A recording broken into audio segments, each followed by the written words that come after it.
Look, man, I know we haven't gotten along perfectly, and you've thought ill of me, but this was all... You're so devious. This was all a trap.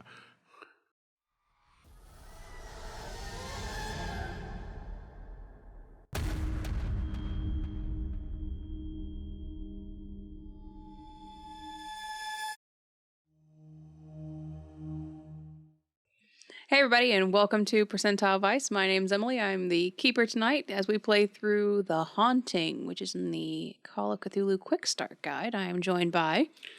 I'm Steve, sometimes Rick, and I am playing Dr. Terrence Bigby. Bigby. Or Bigsby. Yeah, he's a man of many answer names. to either, but Big Dr. T is my preferred. Right. And? I'm John. I'm playing Jasper Neesmith, P.I. P.I. I feel like whenever John introduces himself, it requires a little... Right? A little jaunty. P.I. Oh, yeah, we need to get you a magnifying glass. Yeah. Okay. I'll bring the one I use at home to pee. Wow. That took a turn early. We're just going to jump right in. So when we last left, our investigators were standing at the top of the stairs on the top level of the Corbett house. You just heard a blood-curdling, animalistic scream from down the stairs. The scream was short-lived, but it ended in a kind of guttural, wet sound. And you were standing atop the stairs. What would you like to do? Neesmith, I told you I heard something down there. Yeah. I think I must have left the door open. Sound a little moist. Moist. I wouldn't say moist, because I don't like that word. but perhaps neighborhood dog has gotten in, and I don't know, downstairs. Obviously, somebody's in here with all this shit going on. Somebody's trying to prank us. Somebody's trying to get this house real cheap. I don't know what it is, but let's get to the bottom of it. Sure. And as we're walking down the stairs, I'm not sure it's a prank, though. You know, there are things we can't quite explain, and I looked all over that bed for wires or gizmos that would have made it done what it had done. I'm still convinced it's a big water hokum. Well, maybe the bruises on your body tomorrow will convince you differently. Maybe. We'll see. Okay, so you guys descend the stairs and are back on the ground floor level. As you remember, there's a long hallway with doors on either side. There's 3 doors to your right, and then 2 doors on the left. And then directly next to you is a stairwell leading down to the basement. There is a door just at the top of the stairwell. Is the front door closed? Yes. So I did remember to close it, sir. So Somebody or something is in this house. I'm going to ready my 38. Okay. And seeing as how we now believe somebody or something is in this house, I'm going to do a quick rap on the door and then quickly shove it open and do the clearing. Okay. What door are you headed for? First one on the left. First one on the left. So you're going to go down. You're not going to go down the open door to the basement, right? Or are you going to go down that door? No, Not checking yet. out the Okay. first floor. And Okay. when I see him ready his weapon, I will ready mine. Dr. Bigby has placed his pen and notebook back into his little satchel and is holding his umbrella out in front of him like a sword at Nice. the ready. I like it. I just imagine you get really spooked and just like spring open the umbrella. Like, you ever seen The Avengers? Mm-hmm. Yeah, I got a gun in it. Nice. Opens up, it's actually, like Kevlar shield, and then shoots out of the point. Now, what's your credit rating? All of that is make-believe. It's just a freaking umbrella. Okay. All right. So you go to the first door on your left, and you said you want to like rap on the door and then bust into it. Okay. As you rap on the door, you don't hear any response, and you bust through the door. The door kind of sticks about halfway through. The floorboards of this room have kind of swelled up and warped in different ways, so the door doesn't quite open all the way. It gives you enough room to pass through, but it doesn't swing wide. But you can definitely see the trappings of a kitchen inside, so cabinetry, a wood-burning stove, sink, that type of stuff. But the floors and all the wood in here seem to have warped with time and really bowed up and swollen up across cabinets, floors, everywhere. So I'm going to walk straight in, look over everything. Once I'm satisfied that there is nobody standing in here, I'm going to open up every cabinet and leave it open. Oh, God. It's just like we're at home. Yeah, I'm going to step into the room too, still with the umbrella at the ready. Okay. So as you step into the room, you notice that to your right, there is a swing door, not like a closable door, but like a swing door that's kind of half off of its hinges that leads into another room. There are several cabinets, and you're more than able to open up all the cabinets and leave them open. Most of them are threadbare, some cobwebs, maybe a half broken plate, various things, but nothing of any particular note. I'm going to look behind the door that only partially opened because of the floor, presumably, but I just want to make sure, because I'm a little on edge, that there wasn't like somebody there, or somebody. Yeah, so behind the door, you see a small stack of like wood kindling for the wood burning fireplace. It doesn't seem to be obstructing the door. It does seem to be these floorboards that have warped with time and are stained and very dark colored. You can tell in certain places where the wood on the floor used to have been a very light hue, but now it has gone this kind of like rich, like cherry color wood, but with this molding effect to it. The wood for the wood stove? Not the floor. The floor and wood. The floor. Gotcha. Mm-hmm. The floor is what's keeping the door from opening. There is wood behind there, but it doesn't seem to be impeding the door. Gotcha. Well. Make me a spot hidden. Who? Poof, you're a spot hidden. Spot hidden. That is a 70, which is a failure, but only by 10 points. It's a one shot. I'm going to push it because we haven't done that in a while. So I am going to, what do I do to make this more... I'm gonna let the umbrella down, not in front of me. Maybe kneel down, take a closer look at the surroundings and everything. Okay. And that is still a failure. So there's some consequences to failing a push roll. So you've knelt down, you're investigating this pile of wood and the floorboards around it, and as you are trying to kind of get yourself back upright, you manage to snag a pretty nasty, jagged need a edge. tetanus shot. You snag a pretty jagged edge of a floorboard and just rip straight through your trousers into your knee and leave yourself a pretty nasty gash, taking 1 point of damage straight down the front of your shin. I hear everything happening with him going down. I'm going to go check on him. Hey, man, you okay? I've snagged my trousers on a nail on the floorboard. Might have broken the skin a little bit, but I'm fine. What were you doing down there? I was making sure the wood was just wood. You were... What? Look, it's all bowed up and like it could be bowed with time, but also moisture. And if you look, the wood looks darker than in other places in the house. And well, after what we saw upstairs, I thought maybe it had absorbed a pool of blood. So I was taking a closer look. Bad idea, as it turns out. Just ask my shin. As it has now absorbed a pool of blood. So I'm going to also take a closer look at the floor. Okay, go ahead. And I've been around a few crime scenes in my day, so I think I know what wood stained with blood would look like. Yeah, you've probably seen it a time or two. That is an extreme success in 08. Okay. So, as you're looking at this wood, you can attest that it has been soaked with blood.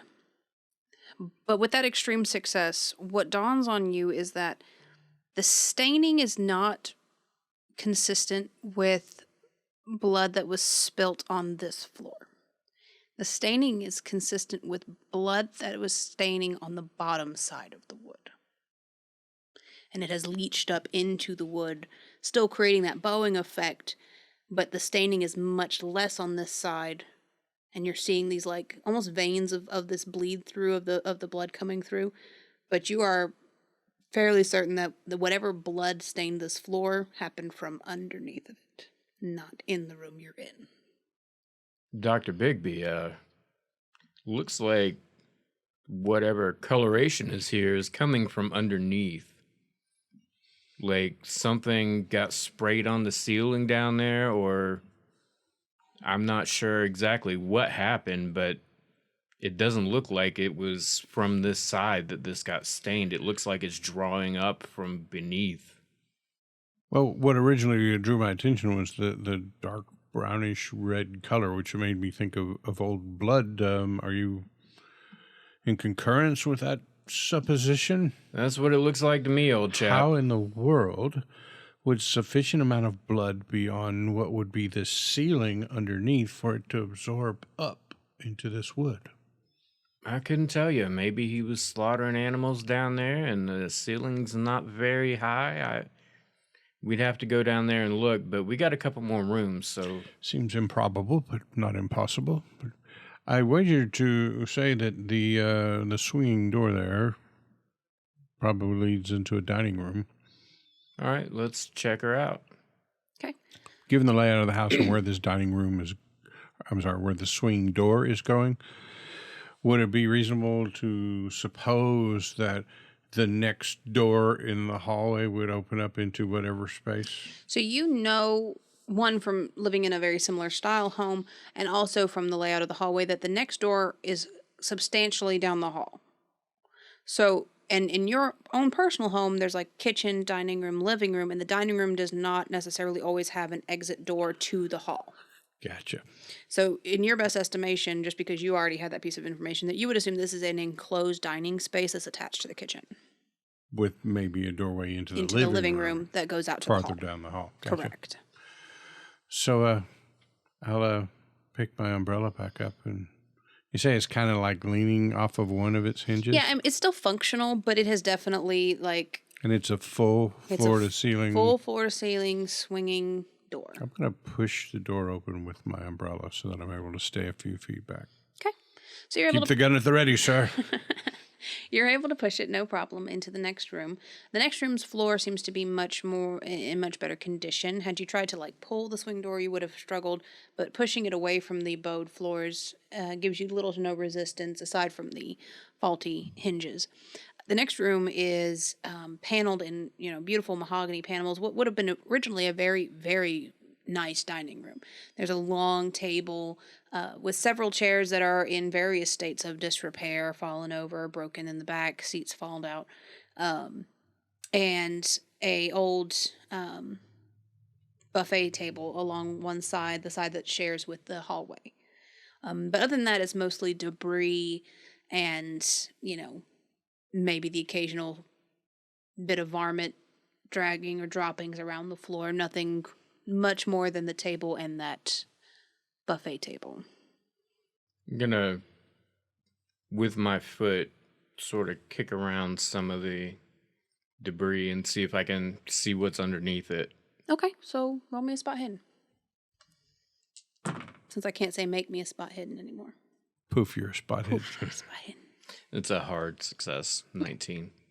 So you can tell that the floorboards in this area are in much, much better condition. They probably a light sanding and a polish and would be nearly brand new. There is some staining, but that seems to be general wear and tear of a house that had children and multiple families, nothing out of the ordinary. Most of the rubbish is either left behind or has been drug in here by any number of small furry animals that have come through.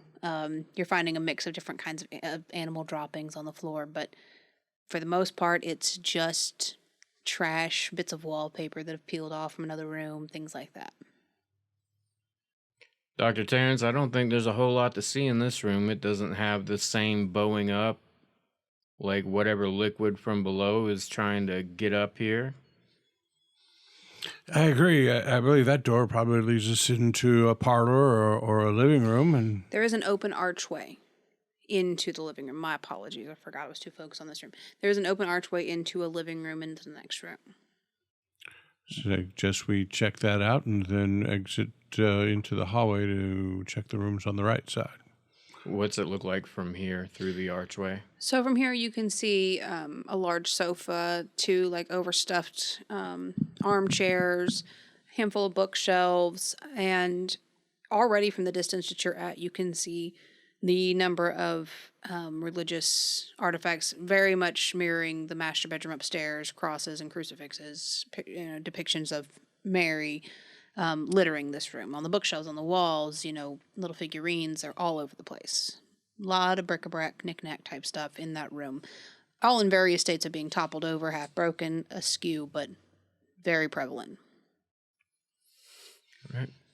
Not unusual if we assume the Macario family is of Hispanic descent. Or if we Macario. just assume that... Could be Italian, though, but both of them quite... religious. And especially Catholic. So the crucifixes and depictions of Mary make sense in that regard. As we're walking towards that room, I'm just going to real quick, like if there's drawers or whatever on the buffet. Mm-hmm. Not like I'm going to do a full search. Just as we're walking by, I'm going to reach over, slide one over, and just anything. You're able to check like 3 to 4 drawers. One of them gets stuck. It feels just like, an old drawer handle that you can't quite get to. The first couple, a stray napkin, things like that. But the very last one you open, a small rodent does kind of scurry out the back side as you open it, but you do see that little tail. I'm going to jump back and start flailing at the buffet with my umbrella. Hey. There's a rodent in here, or as my father would say, vermin. Well, I'm pretty sure he ain't got you on the menu. It startled me, sir. I apologize for my outburst. It's a good thing I wasn't carrying a gun. Yeah, apparently. But jumpy. Yeah, but you don't find anything of consequence in the Really, buffet. any one of you. No, 100%. I know that. You open I'm up a not drawer judging. And a mouse comes running out. I am not judging. I don't have a problem with any animal unless it is in my space unannounced. So we just move rude. it all the way into the living room. Okay. So like I said, a large sofa, armchairs, same theme throughout most of the house, various states of disrepair, torn through. The couch looks particularly bad, like the back of it has been chewed up with rats and rodents. You're pretty sure you hear some scurrying in there. You get the impression you may not want to sit on that couch for fear of the evacuation of rodentia that may come out of it. But yeah, lots of knickknacks and bric-a-bracs and all of those other words for tchotchkes in this room. And 2 large bookshelves kind of flanking the front window, looking out into the front yard. What kind of books they got on them? Lots of different kinds of books. There's several, like various thesauruses. Thesauri. Thesauri. I have a really hard time with that word. Dictionary. Cite for thesauri. You're right. I need a different word for thesauruses. Reference books. Just say reference books. Dictionaries, a few classics, nothing too big. There are a handful of books, though, that seem to be more personal. They don't have anything on the binding. They just seem to be plain leather-bound black books. There's 3 of them along the top shelf. They stand out to you due to the lack of anything written on the binding, whereas everything else has, nice little gold titles. These 3 are just... While he's looking at the books, I'm looking around the room at all the religious iconography. Because I'm remembering back to the room upstairs with the upside-down crosses, and that was the room where shit really got weird. And I'm wondering if there's a connection between the weirdness and the religious iconography. So while he's checking out the bookshelf, I'm making sure all the crosses are correctly situated and affixed and whatnot. Okay, so make me a spot hidden to search the paraphernalia about the room. What'd you like to do with the books? Or do you have anything to do with the books? I will examine the plain ones. Okay. But you can finish up with him if you wanted to. Okay. What'd you get? I interrupted, sorry. It's okay. That's a regular success. Okay. So a cursory glance around the room shows everything seems to be righted. A few things crooked, but nothing seems to be purposely or noticeably upturned or defaced in any type of way.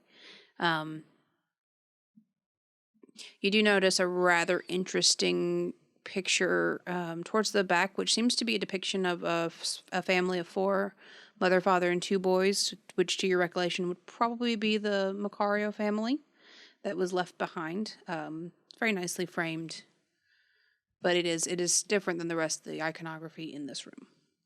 Okay. I think I'm going to take it down off the wall and look at the back of it. Okay. Sometimes there's inscriptions back there, see if I can figure anything out. Yeah.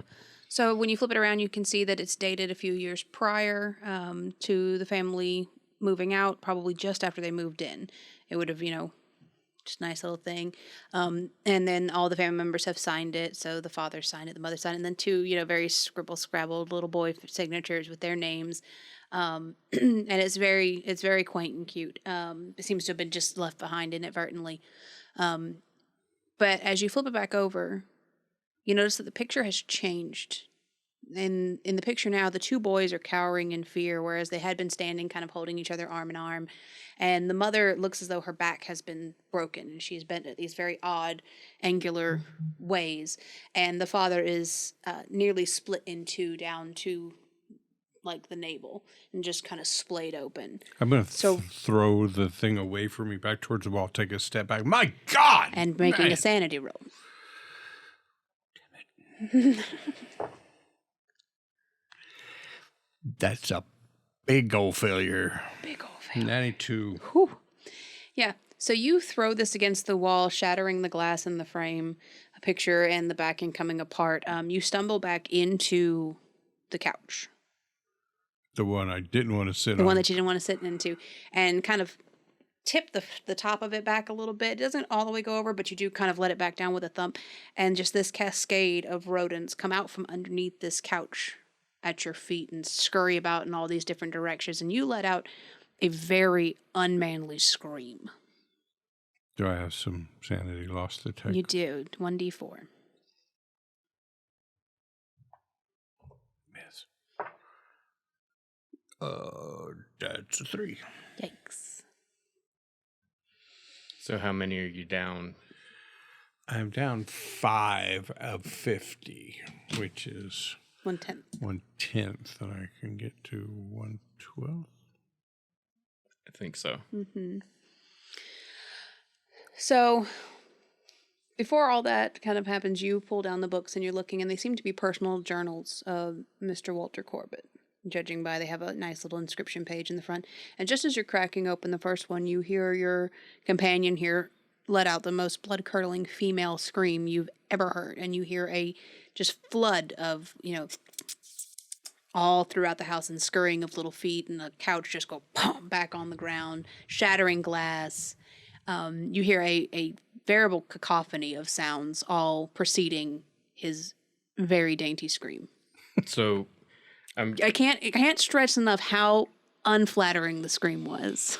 I'm holding the book up like this, and I start hearing things, and I look down, and as I'm looking down, I feel 2 or 3 of them running back and forth across my feet, and there's one that's jumped like all the way from somewhere onto the bookshelf, and I take the book and I just start smacking him and kicking at the ones on the floor. Right. And as soon as I'm clear, I look over at Terrence, and he's on the couch and he's flailing around, and I'm like, okay. And so I put my weapon back. Smart. And not run, but sort of lunge, because it's not a big space, and lunge over to him and try to grab something and pull him up out of his... I'm just freaking out, flailing at my body, trying to get things off of me. By the way, I just looked. It's 1/5 when you get to 1/5 loss. So at 50, when 10. I get to 10 or more, then we have the indefinite or temporary insanity. Okay.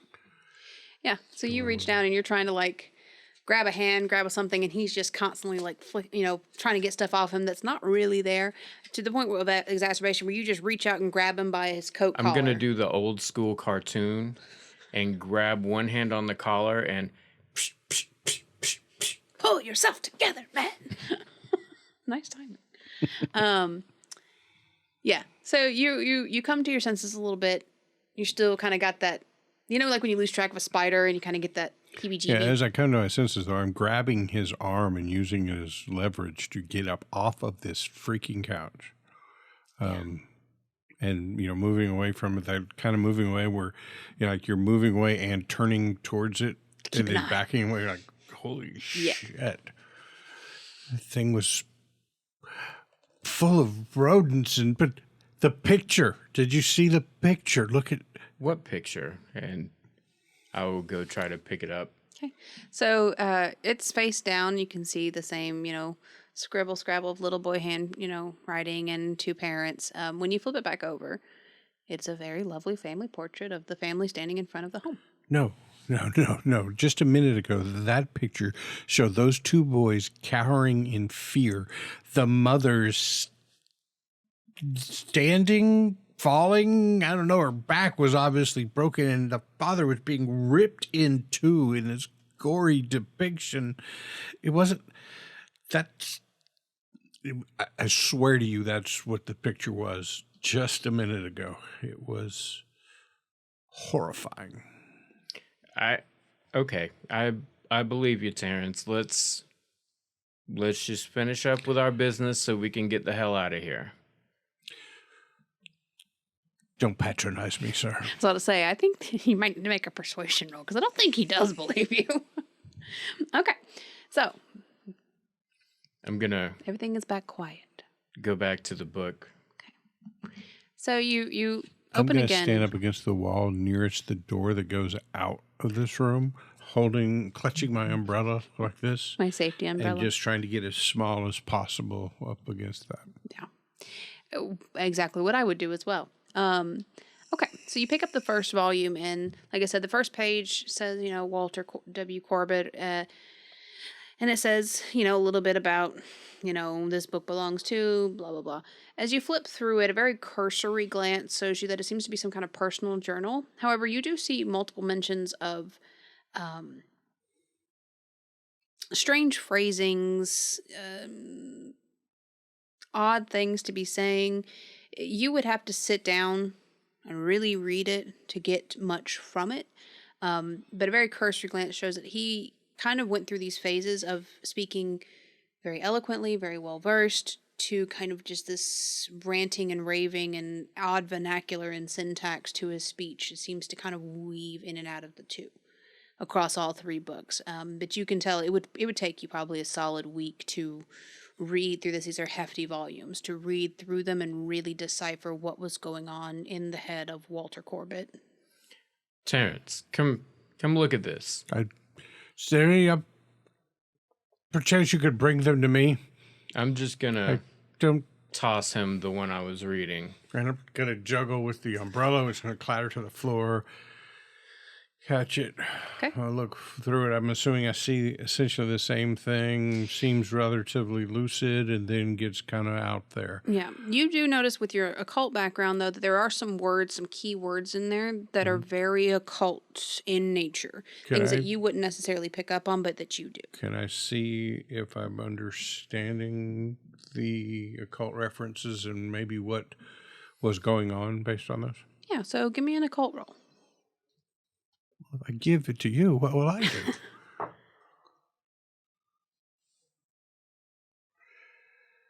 That is a hard success, but I think I would like to spend 5 luck points and make it an extreme success. Okay, certainly.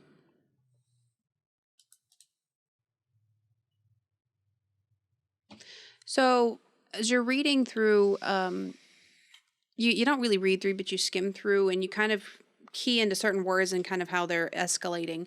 And you kind of realize that everything is kind of culminating into something in the third journal.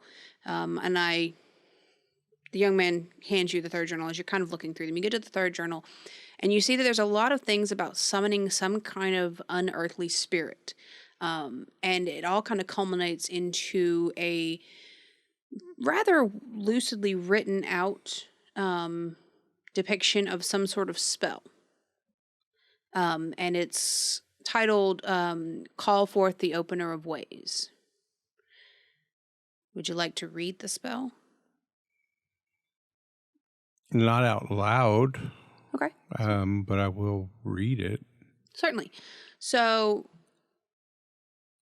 the spell basically outlines how to summon and bind a dimensional shambler.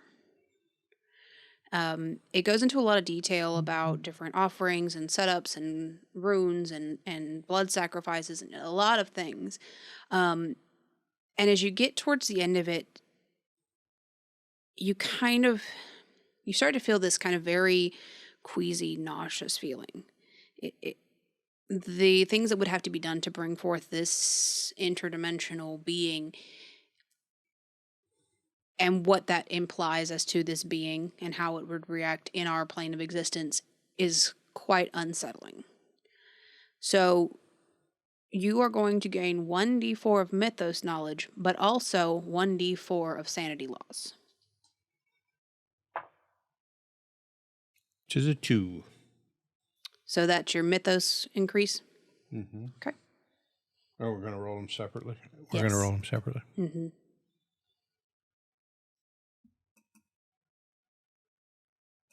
It's always hard to find mythos on here because it's alphabetical and you start looking for it under the M's, but it's over under the C's under Cthulhu mythos.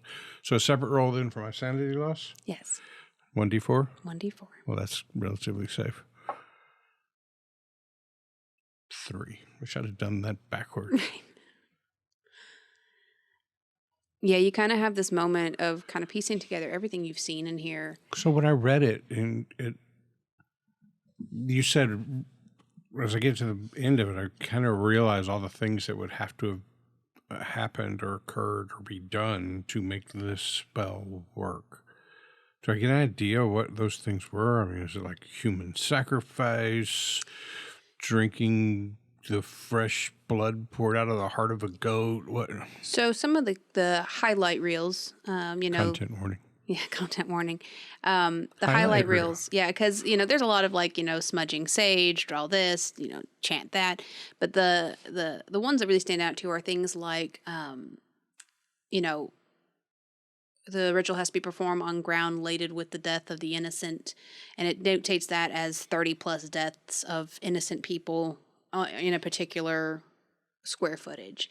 It talks about kneading the intestines of a virgin. It talks about it gets very graphic in the body pieces that you need to basically create this sacrifice on this large altar. And the actual summoning requires multiple people to be slaughtered simultaneously in the room, creating almost like a churning blood river on this destroyed ground, this unholy ground, as it were. It is a torrential tornado of horror and obscene graphic death. And I think I'm calm now. Okay. Whereas mice running across my feet and weird pictures, studying the occult is comfortable to me, and reading these things is kind of comfortable to me. So while it's horrifying, I think I've got some of my demeanor back, and I'm just going to go, my God, man, he was trying to summon some interdimensional being. The lengths he would have had to go through. Death, murder, virgins, entrails, blood. Based on what we've heard in this house, I think he may have actually been trying it. And on the writings in his journal, he was trying to summon the opener of ways. The opener of ways. I don't know how to explain it to somebody else, but in your unschooled mind, if you saw it, you'd think a demon. But it's not so religiously connected as the word demon is. But this monstrosity from another plane of existence, he was trying. Sounds like I don't know if he got close to doing it, but I do know that based on his writings, he was going through the rituals necessary. So, At this point, Could explain the blood-laden floor in the kitchen. Jasper is 99% sure that his homeboy has a head full of crushed up saltines. Lost his freaking and pour some chili on that. And he's just gonna be like, all right, man, let's keep going. Let's check out the rest of the house, see what else is in here. Yes, humor me if you must, sir. And I'll reach down and snatch my umbrella up off the floor. Unless but I you know wanna- what I know. Unless you want to wait outside, you can wait outside. I'll finish up. Nonsense. We'll go to the next room. Okay. Till the next thing scares the shit out of me. All right. So, judging just by what you know of the dimensions of the house and the layout of typical homes in this era, you know that the rooms across the way, the 3 other doors, would be very shallow rooms. And you also know one of them leads to an outside door that you happen to see in passing as you were coming in that leads to like the side yard.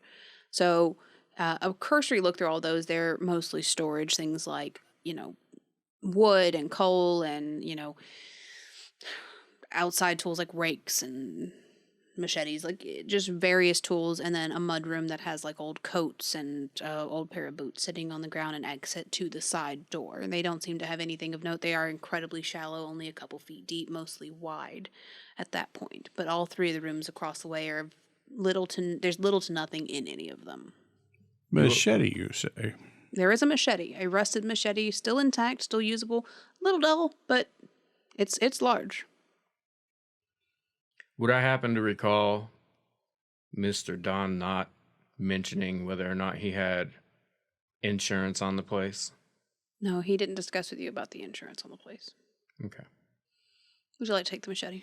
I consider it for a minute. I pick it up and I hold it, and it just doesn't feel right in my hand. I put it back and bring my umbrella back up into a 2-handed sword position. All right.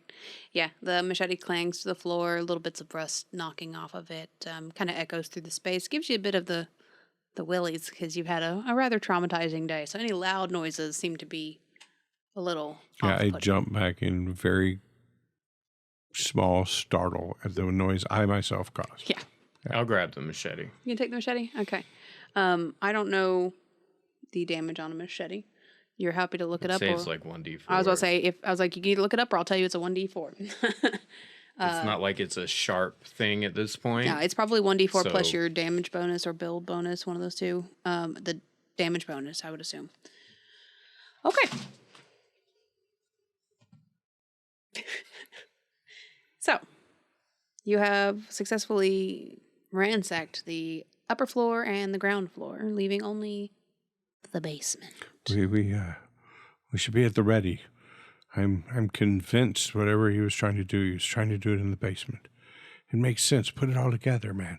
The cult that he gave control of his will and instructions to bury him in the basement. The floor that's soaked with wood with blood, but from underneath. How would that much blood come from a ceiling? But given what he wrote in his journals, he was looking for lots and lots of blood. And the scream we heard earlier, we found nothing up here. I'm telling you, man, it's about to get real down here.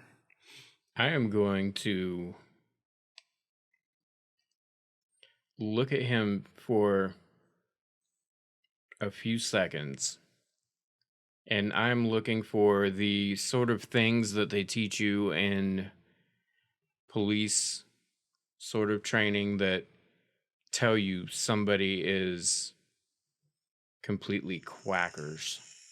Okay. Like dilated pupils, unnecessary sweat. I want to take a look at him and see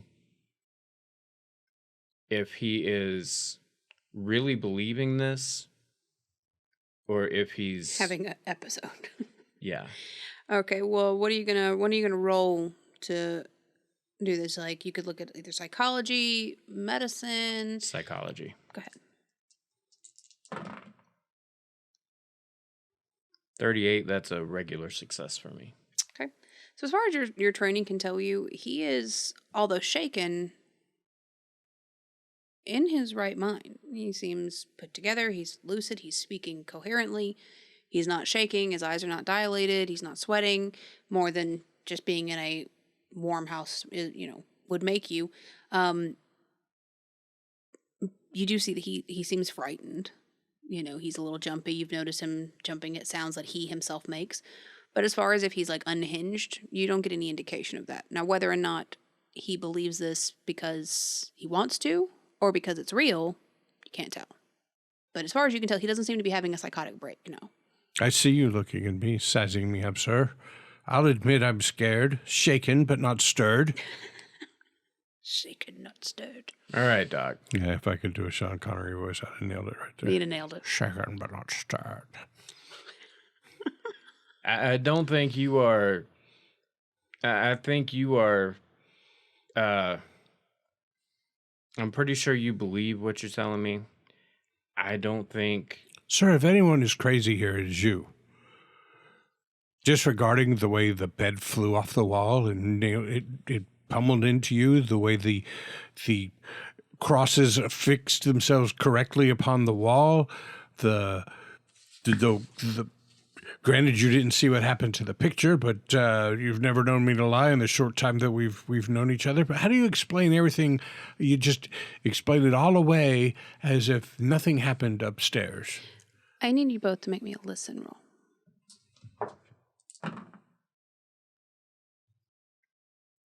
Regular success by 1 point. 39. Fail. I'm too busy giving this man a lecture about he's the one who's crazy because he's ignoring all the facts in front of him. Okay. He's railing into you, but just this little voice inside your head goes, he's off his rocker. You got to get him out of here. He's a danger. Did you see what he did? He's a danger. Just over in your head, just telling you, no, he can't be in here. He's a liability to you and your investigation. He's going to get one of you hurt. And that's got to go real well with me standing there telling him, you're the crazy one. Yeah. It doesn't even feel foreign. It almost feels like it's in your head. It feels very natural to you. Like, yeah, he is acting a little unhinged. But you hear this kind of playing in your head. Whether you choose to act on it is your own, but that's what you hear kind of just whispering in your ear. He's a danger. He's going to hurt himself or you. He's not cut out for this kind of work. All right, Doc, let's go down. But why don't you go first, since you seem to have some idea of what all is going on around here? Well, I have painted myself into a corner. Like giving him the lecture about there's absolutely something going on and he's the crazy one, and now I cannot save face and not be the first one down. So I look down at his gun and his machete, and then my umbrella's fine, sir. Okay. And I will open the door to the basement. Okay. As you open the door to the basement, it's not closed all the way. It's kind of just pushed to. You see that there's 3 deadbolts that all lock from the upstairs floor. So you have to unlock it. Can we also see 3 deadbolts on the front door? 4. 4. Mm-hmm. The security is lessening down here. But they all lock from upstairs. They can't be unlocked from the inside. There's not even a keyhole on the inside. They all just straight lock from the inside. As you push open, you can see that there's a single bulb hanging down and a little switch and some very precarious old-looking stairs kind of traveling off into the darkness. How sturdy is this door? It's in good condition. It doesn't seem to be damaged in any way. It's old, but it's not fragile by any means. I'm going to take a look at the hinges. Okay. How sturdy do they look? They look pretty good. They don't seem to be coming off the wall. They look like they've seen better days, but they're holding tight. They're sure to the wall. I'd like to take a few minutes, see if I can recall seeing a screwdriver around here anywhere. Make me a luck roll. All them kitchen drawers you opened. You make me a listen roll. There's always a drawer in the kitchen. That's true. It's 86. That's a massive fail on my luck. And I was making you what kind of roll? Listen. You don't recall having seen a screwdriver. You do think maybe you could maybe jam the machete in there and maybe force it out, but you would definitely damage the door and the hinges in the way in the process. I'm going to go back into the kitchen, look under the sink, dig around in there. Okay. Just give me a spot hidden roll for that. I failed my listen roll by 5, and I'm not willing to spend the luck. Okay. I got a regular success using 3 luck. Yeah, so you managed to find an old Phillips head screwdriver. Looks like it probably will fit. It might be a little small. You have to be careful not to round it out, but it should work. I am going to take the... Make a luck roll. The screws on the hinges are standard. No! And every scroll, you have to do another luck roll to see if you strip out the head of the screw. We're just going to do... I mean, let's make this real. That's what really happens. And then you're going to stand over him and hold the flashlight, and he yells back, "Hold it steady!" Right. I'm going to take the hinges off of the wall. Smart idea, man. So that since this door locks from the upstairs, we're not going to be imprisoned down here. Yeah, unless you were planning to door surf these stairs. That'd be super cool. I'm not as convinced as you that there's something supernatural down here. I think it might be just a regular old Joe. But either way, if it's not in the basement, I don't want it to lock us in the basement. So I'm just going to take this door off. Anybody wants to lock us down there, it's going to have to spend the same amount of time putting these hinges back up, and we ought to know it by then. Take the screwdriver with you. I'm going to flick the switch. Nothing happens. Of course not. Make me a no roll. Or spot hidden. I need something to see if you... An idea roll. That's what I want. An idea roll. An idea roll, which is intelligence, right? Yeah.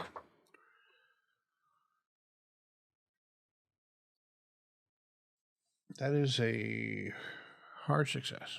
Okay. You recall that in one of the rooms that you were searching, you just inadvertently flipped a switch and the lights came on. So power is being powered to this home. All right. It just isn't working. Remembering that, I'm going to flick the switch up and down a few times. Yeah, you don't hear anything. You definitely, even if the bulb was out, you'd hear that trying to cut on that kind of staticky sound. You don't hear anything. There was power in other places in the house. I forget what room we were in, but the light worked there. I am going to... It's a fuse box, maybe? You do recall seeing a fuse box in the mudroom. Sorry, go ahead. No, what I was going to say will change if... No. Like, I was going to say something not that, and I don't want you to take it back. No, there was a fuse panel in the mudroom. All right, well, I'm going to just jaunt across the hall real quick to the mudroom, open up the fuse box, see if I can tell which fuse goes to the basement. Make me a luck roll. See if you're lucky enough that the last owner thought to label all of the fuses. Every owner labels them, and then the next one changes it, and, it's like the label that says dryer is... You've been scratched out like 3 times. Does something else. Yeah. That's a life goal of mine, is to have a fuse box that's perfectly labeled. I don't know why. It's a weird life goal. That is a complete and utter failure on the luck. Yeah, there's not even stickers. All right. It's just a panel. So what kind of fuses am I looking at? Like tube fuses? Am I looking at breakers? Or am I looking at like round screw-in fuses? They are the kind of fuses that were very common at this time. In the 20s. Yeah. So are there some, common yes extra fuses laying there are. There's a little tray at the bottom that has a couple extra fuses of the same exact type and description as the ones in there. Okay. Yeah. Then I'm going to, if I can tell just by looking at them, I will. But if I've got to, pull out a fuse to look at it to see if the filament has broken in there. And if any of them are broken, I'm going to try replacing them. Okay. I see what he's doing, and can I assist him with my mechanical repair? You certainly can. So one of you make me a mechanical repair roll. This is just to identify if you can figure out which fuse you need to replace, because you have a limited number of replacement ones. Yeah. But you get a bonus I confess, sir, I really don't know much about any of this. It's okay. I've done this before. We just have to look for the... Well, if I may assist you, I found these fuses. Yeah, so you get a bonus die. Okay. Yeah, either way, one of y'all would get a bonus die. Yeah, it does not need to be me rolling for mechanical repair. Because that bonus die is worth nothing. I would have gotten into mechanics, but it would have ruined the patches on my tweed jacket. Oh, yeah. It's horrible for the tweed. So I got a regular success at 23. Nice. So you are able to find towards the bottom a particular fuse that is blown out. It would have been very hard to spot otherwise. It's not like completely blown up. It's like that little tiny gap, or whatever. So you're able to very easily replace that fuse and go back, try the switch, light cuts on, illuminating a very rickety staircase. Well done, sir. Very nice. Very nice. I'm glad you thought about that. I hadn't even thought about it. I was just going to go find some oil and cloth and make a torch to carry down there with us. Yeah. So... In a house this old, I'd be worried about open flames. Yeah, gas leaks, asbestos. So it illuminates a stairwell leading down. It's only wide enough for you to go down single file, and it is very, very rickety. So in order to traverse it, you are going to have to make either dexterity or a climb check to successfully make it down these stairs. We are at the top of the stairs, and I need you guys to either make a dexterity check or a climb check to try to descend the stairs, if that's what you choose to do. I'm going to start delicately working my way down the stairs, staying to the edges, figuring that the centers of the steps would rot out before the edges of the steps would.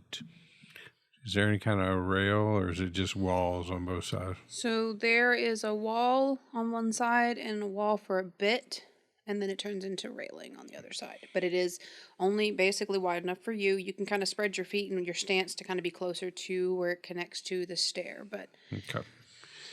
Well, I'm going to do a dex roll because... Who's going down first? Me. Okay.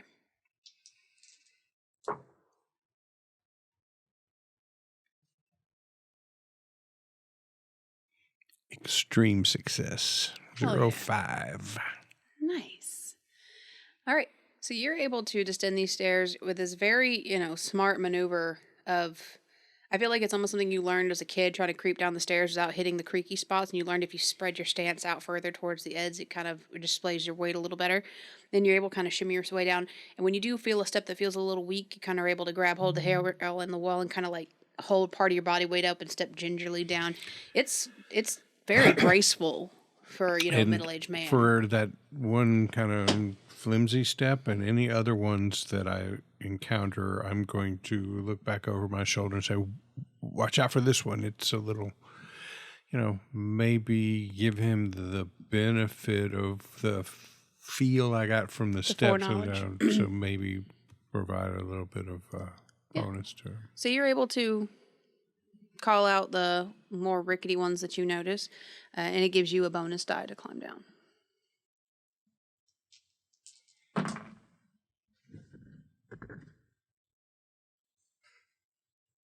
That bonus die was good, but I would have made it either way. I had a 70 or a 50.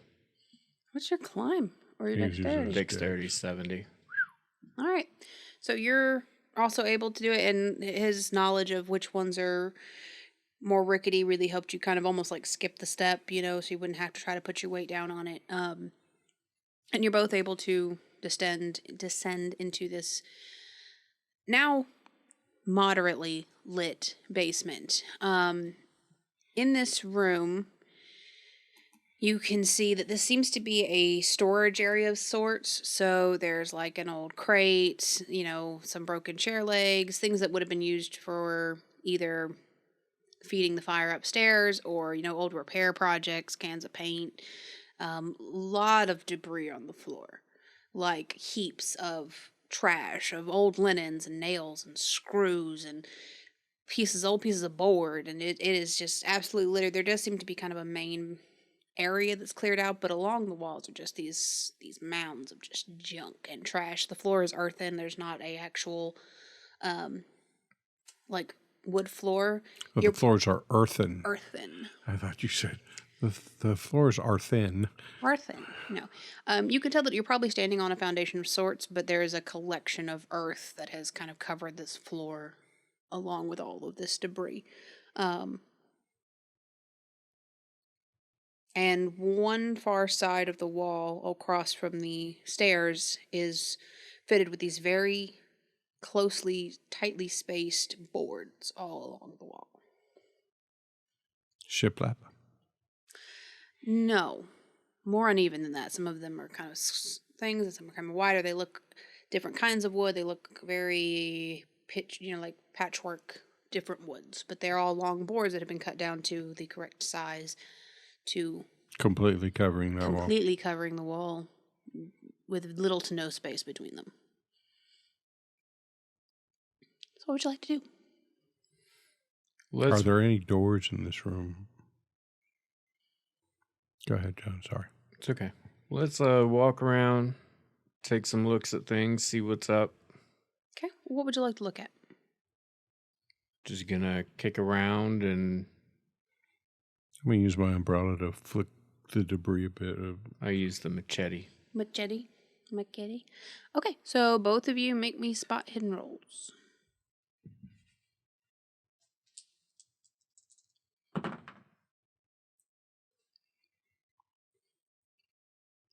I see nothing.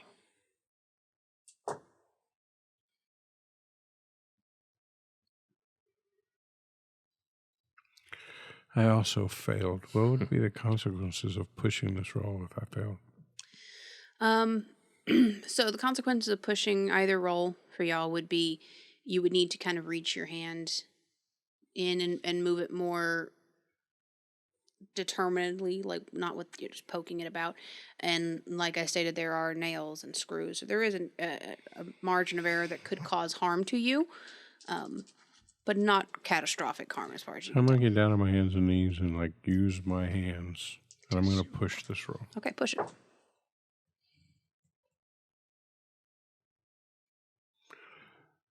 04. Extreme success. I'm not going to get on my hands and knees, but I'm going to start with my feet and put the machete kind of away for a minute. Okay.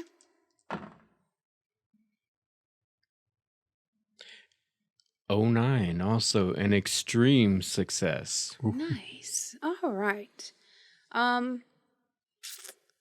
So just for my benefit here, I need you both roll a D100 and just tell me the number you get. You're not rolling against anything. I just need to know what you get. Can I use one luck to take it from a 68 to a 69? Yes. I will do that. I got 007. License to Kill. Nice. Right, it was just, bringing it full circle from the shaken, not stirred. Shaken, not Sean Connery. Okay. So we're going to start with you, Mr. Bigby. As you're rifling through this pile, you begin to kind of dig through, and you find the floor is very compacted underneath all this debris. And it's got this almost splatter look to it. Like if you were to throw a bucket of water onto clay and how it splatters and then it kind of forms back together in kind of a solid piece. And just this one area, maybe 5-6 feet by 2 to 3 feet, just is really well compacted. I think something's buried over here. Look at the way the dirt to the floor looks different than everything else. I don't know, firmer, something, but you can see it It's practically a perfect rectangle. As you turn to kind of tell Jasper about this, something kind of catches your eye up above you. I don't want to, but I'm going to look up. Okay. As you look up, you behold, strapped to the ceiling, directly beneath where the kitchen would be, is the very mangled, very sunken body of a woman with multiple spikes jutting up through different pressure points of her body, like her hips, her shoulders, her feet, her arms, and she is just pinned to the underside of the kitchen. Make me a sanity check.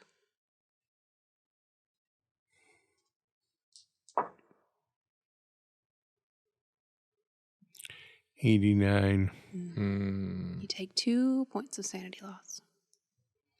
2, you say? 2.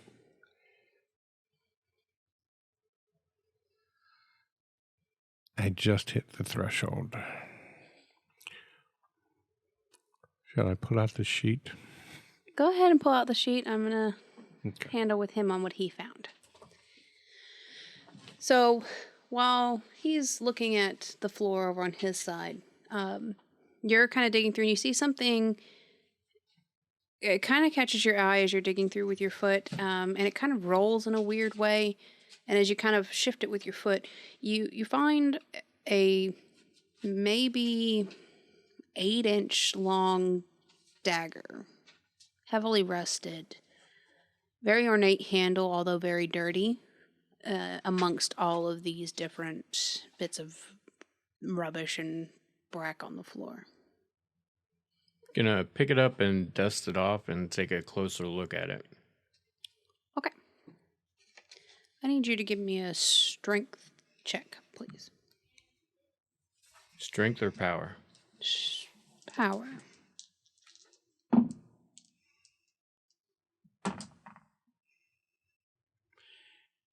An O2 for an extreme success.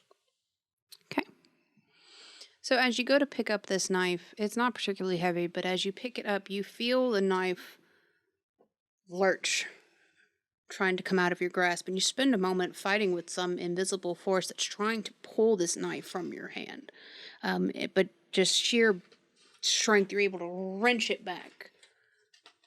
And just as you do, you hear Professor Bigby let out, it's not quite a scream, it's not quite a gasp, it's something in between, just this very forceful exiting of air from his lungs as he beholds something above him.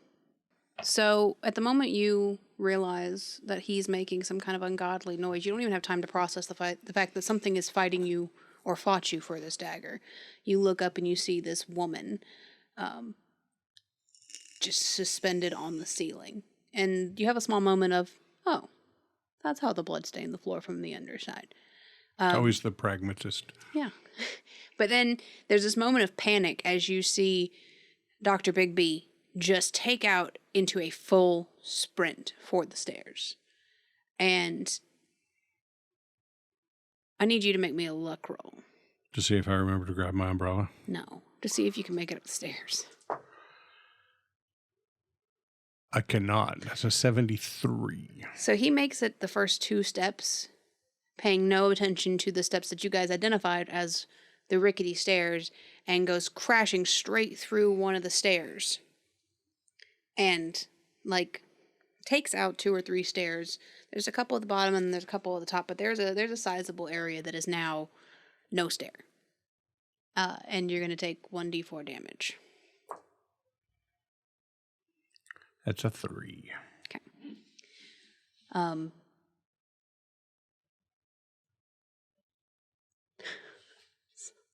He had to roll Sandy on the body, so I should too, right? Yeah, I was getting to that. Sorry, I got a little distracted with the image in my head of the stairs, just like... Oh, no, it's a perfect image. I just got the shit scared out of me, and I'm just going to get out of this house. And fuck the stairs. I probably just completely forgot that they were rickety and right through. Sorry. So right yes. down there, and now I'm in Harry Potter's bedroom. 95. Okay. So you also take 2 points of sanity loss for the terrifying visage of this woman and the implications of the floor that you guys were kneeling on and messing with upstairs, and the amount of blood that would have soaked and leached from her body over however many years she's been pinned up there, just decaying against these boards. So it wasn't just blood soaking into those It's boards. any number of bodily fluids that are just being leached out by dry wood against a moist body. I wouldn't say moist. It's not anymore.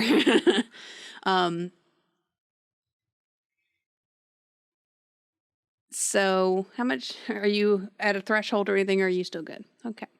I didn't think so. I'm down 5 currently. Okay. What's your threshold? 12. Okay. So, Dr. Bigby, you have crashed through the stairs. It has taken you your 2 rounds of sanity to cross the room, go up the stairs, fall through the stairs, land, and you are still very much so shaken, but you are no longer actively fleeing. Not that you could, if you wanted to. Gotcha. So, at this But particular I'm still junction, suffering from an underlying insanity, Yes, you but are I'm still- not the bout of madness of fleeing. So you are up underneath the stairs. It's open to the rest of the room, but there's a lot of garbage, a lot of foul smells, and whatever you're sitting in, it's kind of dank and damp. It's a very unpleasant portion of the basement. You look up to see Jasper now holding an ornate dagger in his hand. And in the back of your mind, you just hear, "He led you here. He wanted to kill you. He's here to get you. It's going to be him. He's going to get you.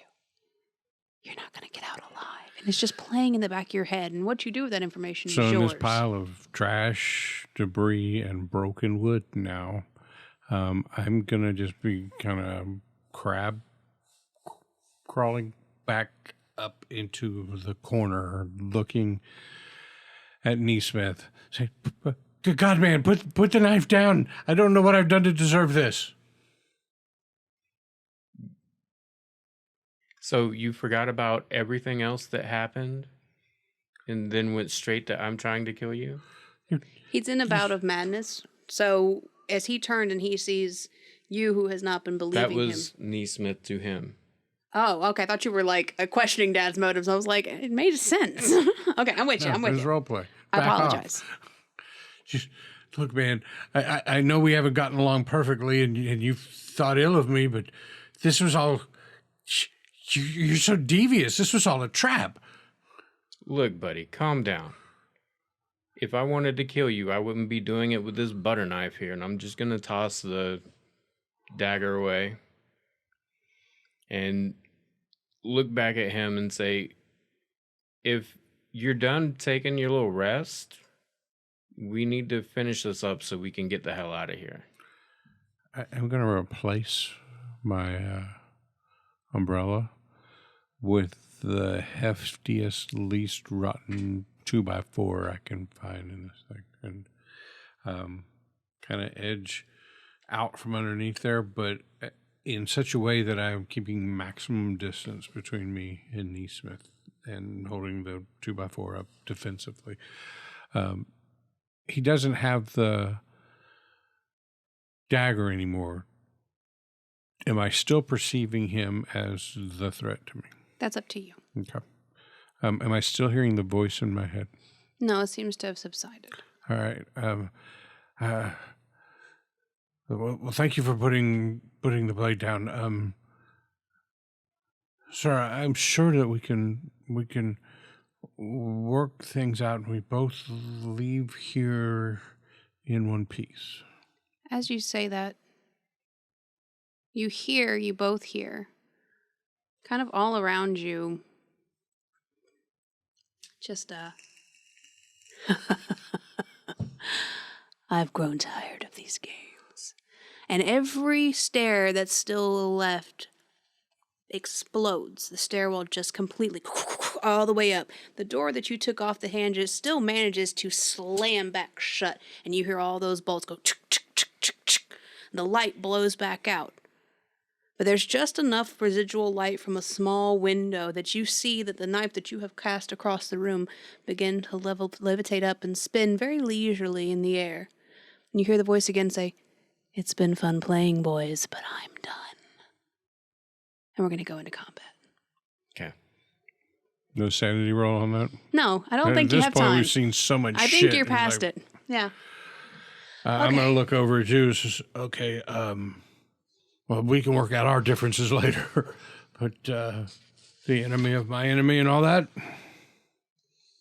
I am going to hand him the machete. Okay.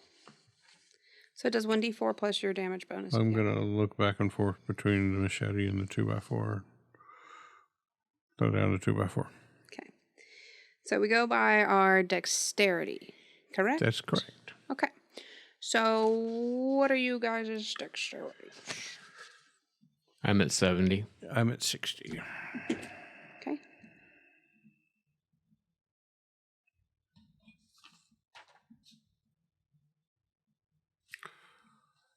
Is it still just a disembodied voice and a helicopter dagger? Mm-hmm. No.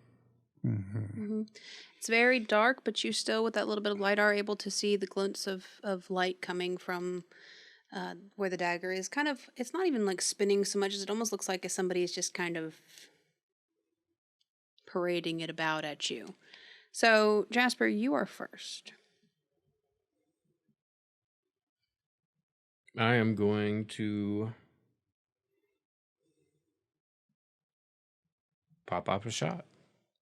Okay.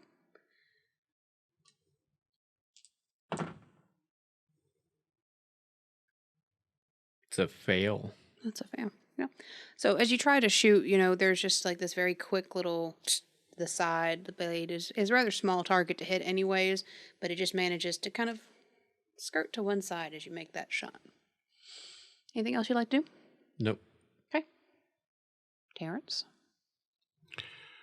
What are the chances? I'm going to be asking for a bit of a bush steak. Okay. That I still have in my possession volume 3 of the books. I would say it's 100%. Given your backstory and what you've done so far, and that you would not have put those books down, they would probably still be in your bag. Then I'm going to flip to the last page with the spell. That was a summoning and binding spell. I'm going to assume that something's been summoned, but for some other reason it's no longer bound.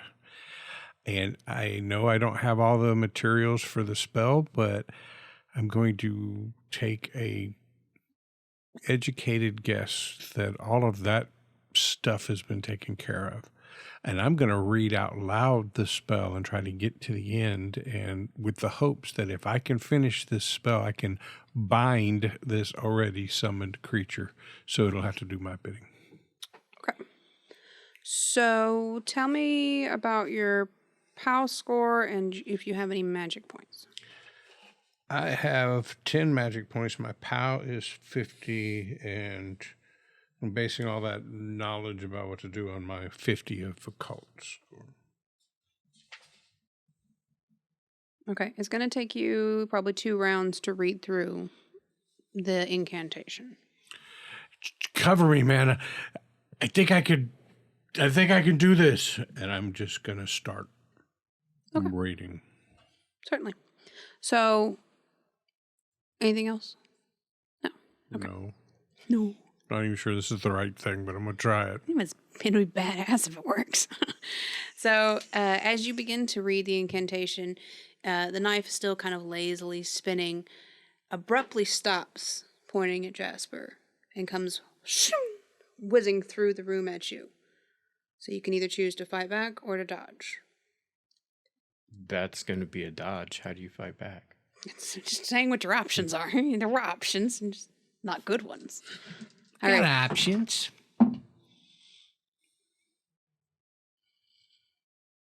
89. Okay. So remember, you compare successes, not numbers. Correct. So you failed. My roll was a success, so I win. So as it comes towards you, it you're still able to move out of the way. It doesn't impale you, but it does take a hefty chunk from your shoulder. So dealing 1d3 damage. Oh, I have to roll that. Yeah, you gotta roll. That's the whole 1d part. Okay. And at the end of coming through you, it kind of reels around in a high arc and begins to, again, kind of just hover in air. Not really spinning, but just kind of hovering in air, almost like it's just waiting to see what you're going to do, and almost taunting you, making it your turn. I'm going to holster my weapon and grab the 2x4 that he dropped earlier. Okay. And I'm going to swing it at the dagger. Okay. So, make me a... Just be a brawl. I was going to say just a straight... Or if you have a better case for something other than brawl, I'll take it. No. Okay. It's a hard success. Okay. So you manage to kind of grab this board and swing around and just smack this dagger straight with the broadside of this board. It does throw the dagger kind of off kilter for a second, and it kind of ricochets off of a wall and clatters a bit, and then manages to kind of find its righting, but it seems slightly off key at this point, like it's kind of wobbling a little bit, but it's still up in the air. It has moved a considerable distance from you, closer to your compatriot Terrence. Okay. Mm-hmm. Continuing on. I'm going to continue reading. Is there any kind of roll I need to be making? So I need you to make a power roll.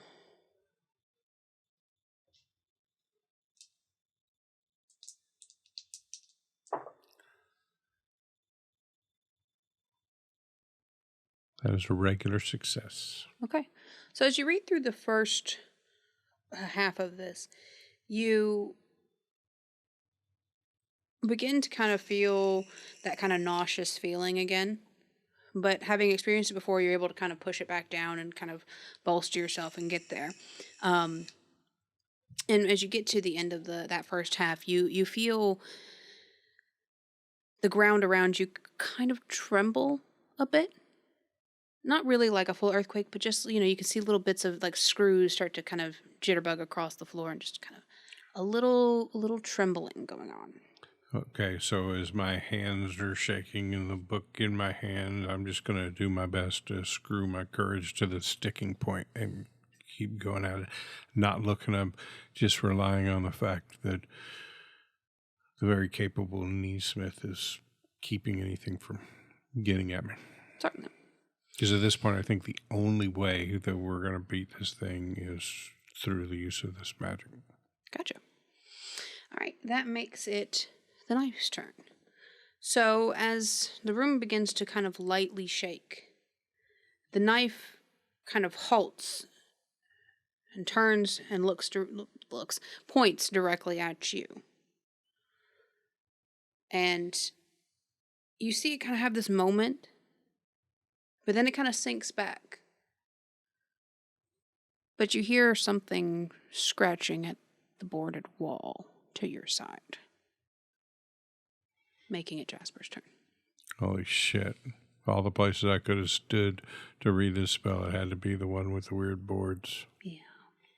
I'm going to lunge at the knife and try to bat it to the ground with, not like trying to bat it to the ground, but I'm going to have a downward swing at it. You're kind of trying to ground it instead of letting it fly around. I got you.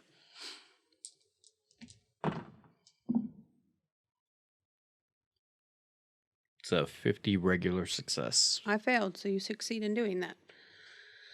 So you bring that board up and you kind of like overhand go for it, and it makes square contact on the knife, driving it down into the dirt with a pretty sizable thud.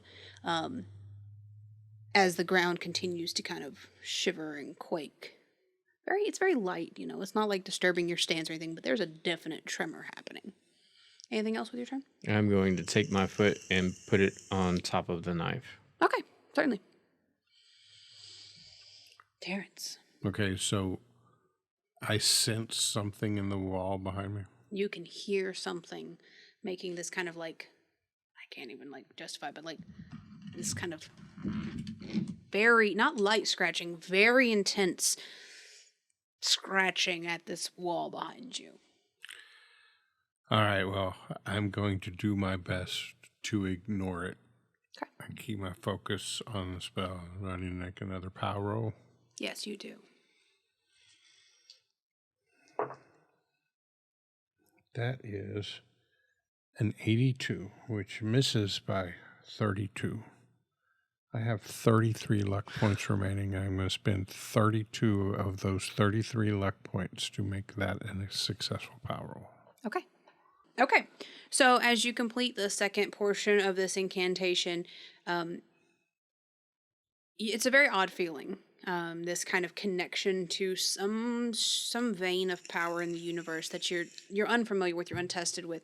But even with your very limited knowledge of what you're dealing with, you can definitely feel that it's not it's not a strong pulse of magic. It seems like very weak, kind of like a listless, like a blood pulse, it's just barely thrumming along, but it's there, but it's not this big wallop that you might have expected. But you definitely feel some surge happening behind that wall behind you. That vein of power is definitely drawing. You can feel this almost like tether between you and something in that wall. Well, having never felt a magical connection like that before, no matter how flimsy it is, it's going to feel like to me or think like to me that I've been successful. Yeah. So the minute that I can, I'm just going to turn towards the wall and, get thee back from whence thou came. Okay. And give it that command. Okay. Anything else with your turn? Shitting in my pants, shaking in my boots, and holding a book. I gotcha. All right. So that makes it the next turn. The beginning of this turn, that scratching at the wall stops, only to be replaced by an absolute thunderstruck of just the whole wall just coming down in this blast of debris and shards just coming at you. You're both able to kind of keep it back, but it's coming straight at you. And standing there is the gaunt, almost mummified body of Walter Corbett, standing very tall, very angular face, and he just looks at you and he screams, "Get out of my house!" And behind him is this pulsing little blue orb. And you can tell that thread from you to that is not going to Corbett. It's going to that little blue orb in the back of the room. But Corbett charges for you. And I'm going to charge straight for him. Okay, so that's maneuver v maneuver, right? Fighting maneuver versus fighting maneuver. I'm charging, you're charging. Who's going first here? So it's still my turn. So he's using his movement to charge you. Yeah, well, so I'll fight back. If the charge is going to be, he's going to try to grab him, that's a maneuver. If he's going to charge up there and punch him, that's just a brawl. He's charging up to tackle you. Okay, that is a fighting maneuver. So you look at it, both parties' builds. Okay. What's your build? 1. Mine is also a 1. Okay, so it evens out. And so it's just going to be a brawl roll versus you can either do fight back, brawl, or dodge. You gonna Fight back. Okay. So make your fight back roll for me. 90. Funny enough, I also rolled a 90. 2 fails. On Two a tie, fails. the attacker wins, but the attacker's attack was a fail. Yes. So I'll spend 1 luck. For what? Will that make it a success? No. No. Because it's not number against number. It's Yeah. I just So want to be higher. so as he charges for you, you try to lunge for him at the same moment, and it's honestly as strange and as horrifying as everything. It's almost comical this way that you kind of both miss each other, and he goes skidding into this almost like You're making this feline. very anime, and I'm not there for it. That's okay. He goes into this almost feline position across from the stairs, staring at you and gritting out these gnarled, black, half-fallen out teeth, and lets out this hiss as you stumble back towards the now tumbled wall. And it's your turn. I'm going to hit him with the board. It's a success. A regular success? Yep. Okay. So he manages to dodge out of the way of your board swing. Kind of in that crouch, he's able to kind of just push himself back into a standing position, and you just swing a little wide for him. Mm-hmm. Anything else? Nope. Okay. That makes it Terrence's turn. So I am going to try to ignore that, and I'm going to look at the blue orb and the little tendril of connection between me and it, shaking there, holding things. I have completed the spell. You are bound to me. You have to do my bidding, and I bid you go back to whatever existence you came from and leave this earth now. Hold on, I need to look at one piece of information.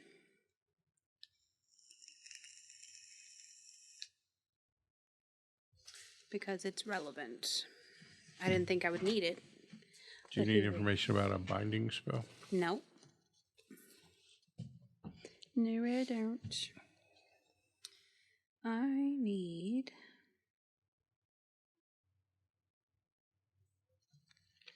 Okay.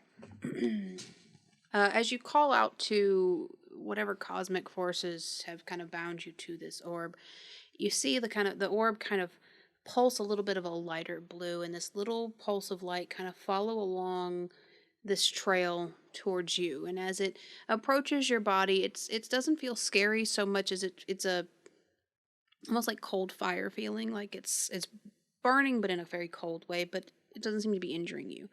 But as it approaches your body and it kind of goes into you, you hear in a very sweet, ethereal voice in a language that you know you don't understand, but you understand what it's saying. It kind of whispers into the back of your mind, "By its own weapon, your enemy is worsted."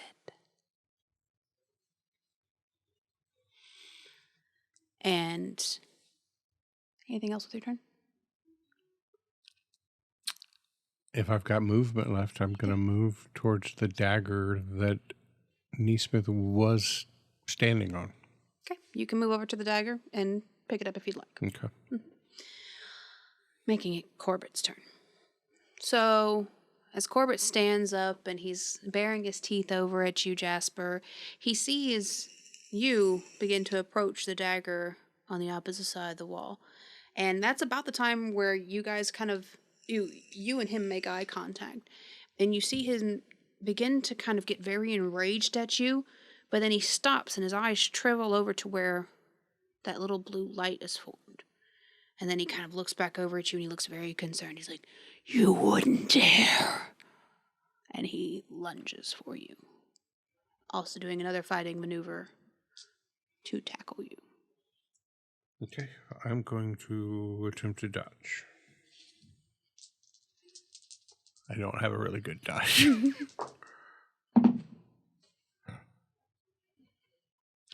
I missed my dodge by 4 points. If only I had some luck. If only. Okay. I failed. Well, he got a hard success.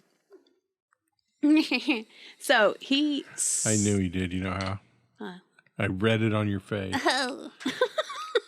So he slams into you. This impact is like just a pallet of bricks being dropped on you, and he just wraps one arm around your torso, and you don't even fall right there where he hits you. His driving force slams you all the way back into the concrete side wall of this room, scattering the wall debris. That was hidden by the No. wooden wall? Or? No. The adjacent wall. That's like the exterior wall. It caused all the debris on the ground to just spray everywhere, and you take 1d4 points of damage from impact alone.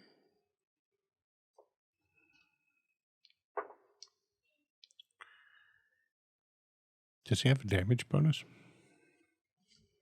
Yeah. What is it? You don't want to know. It's 1d4 plus the 1d4. I forgot. I don't normally play people who are very powerful. Yeah.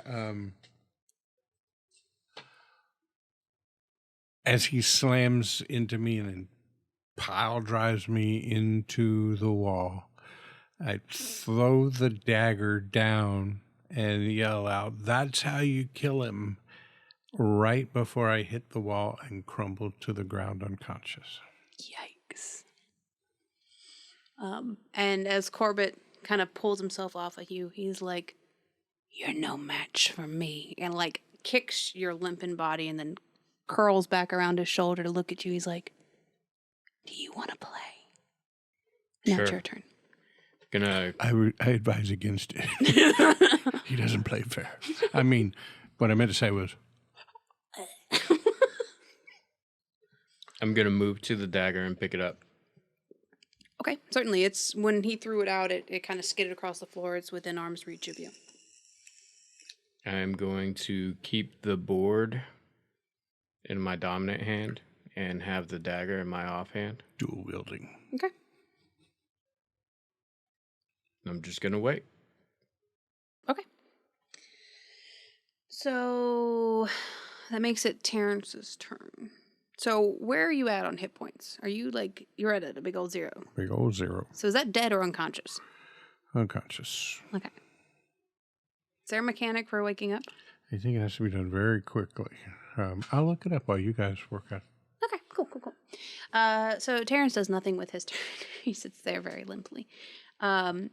Corbett straightens up facing you and begins to stalk over to you. He was like, "You saw what I did to your friend. Give that to me before you join him." Come get it. I'll give it to you, all right? And he continues to prowl up to you.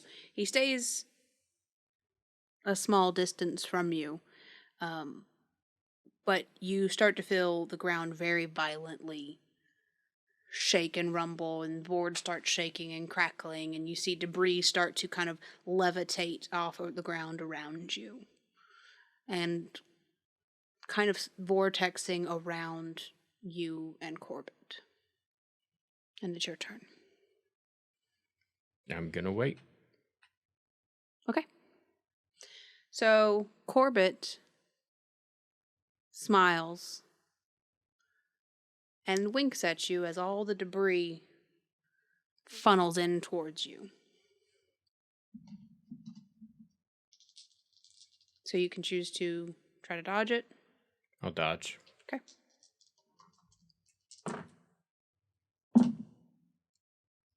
Fail. I had a critical failure, so you succeed. I rolled. Oh. Yeah. All right.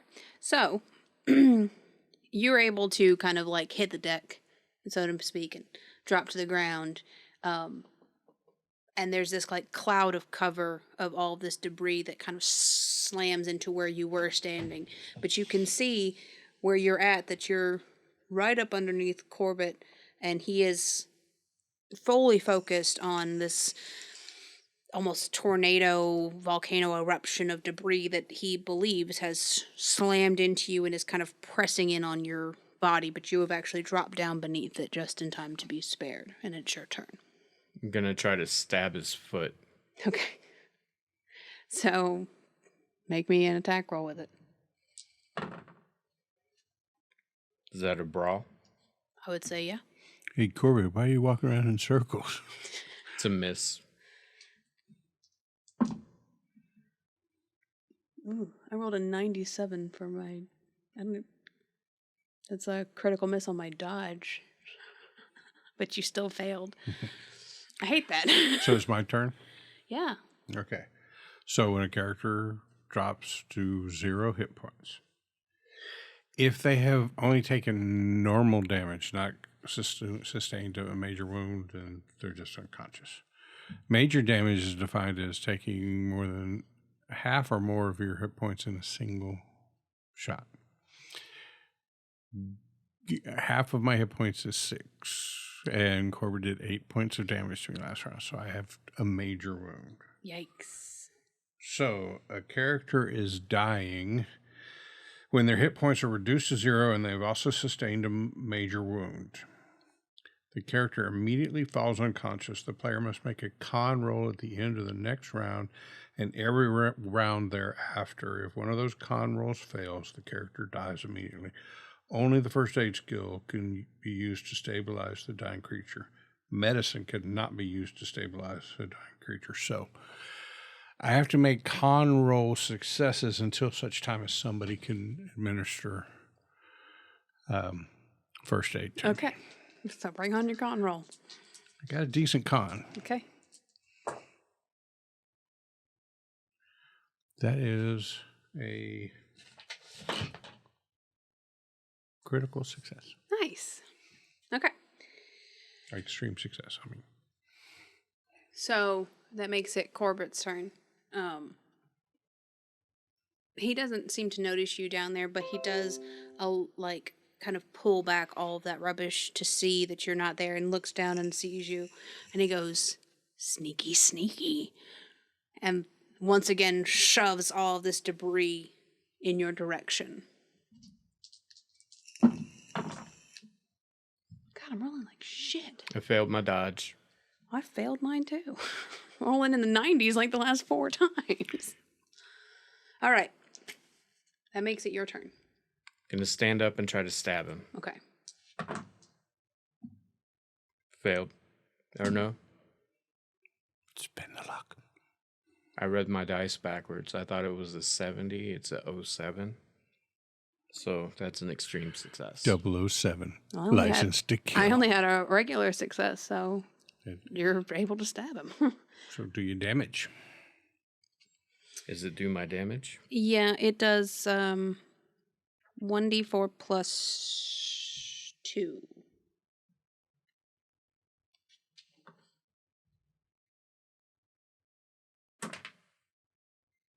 Five. Nice. Okay.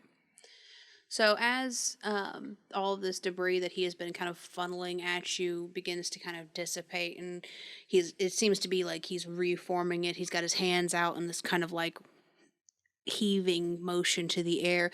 You're able to just kind of stand up and go straight into the chest with it.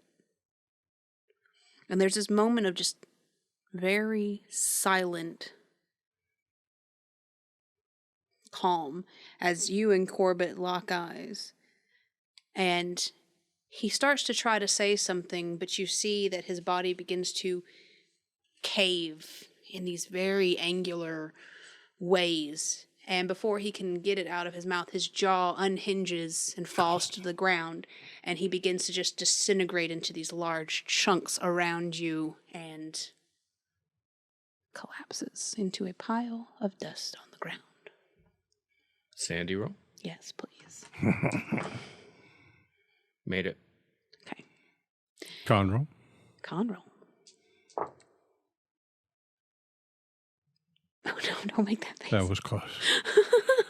That was a 63, but my con is a 70. So. Oh, that was close. Okay.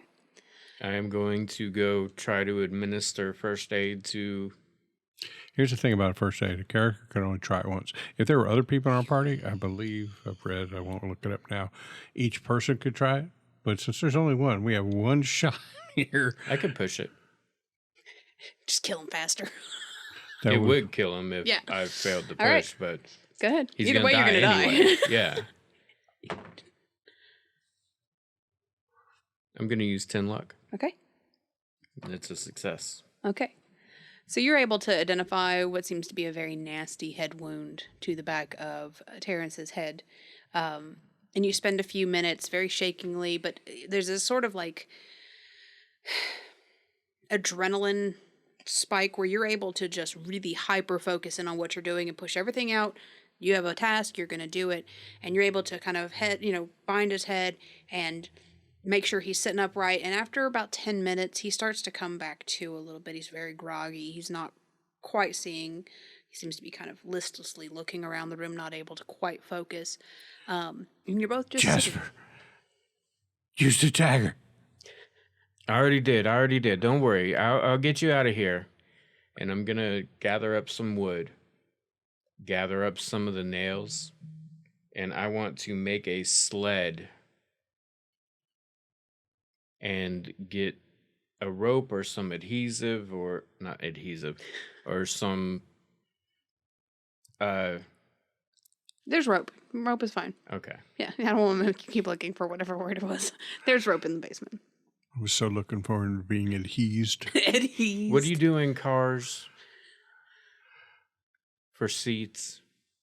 Just like Now I'm wanting to say appraisal, but it's not that.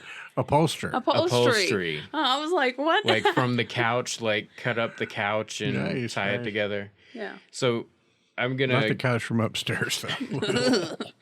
get like the rope and the sled, and I'm gonna put him on the sled, and I'm gonna take the rope and go upstairs, and then pull him on the sled up the stairs. Okay.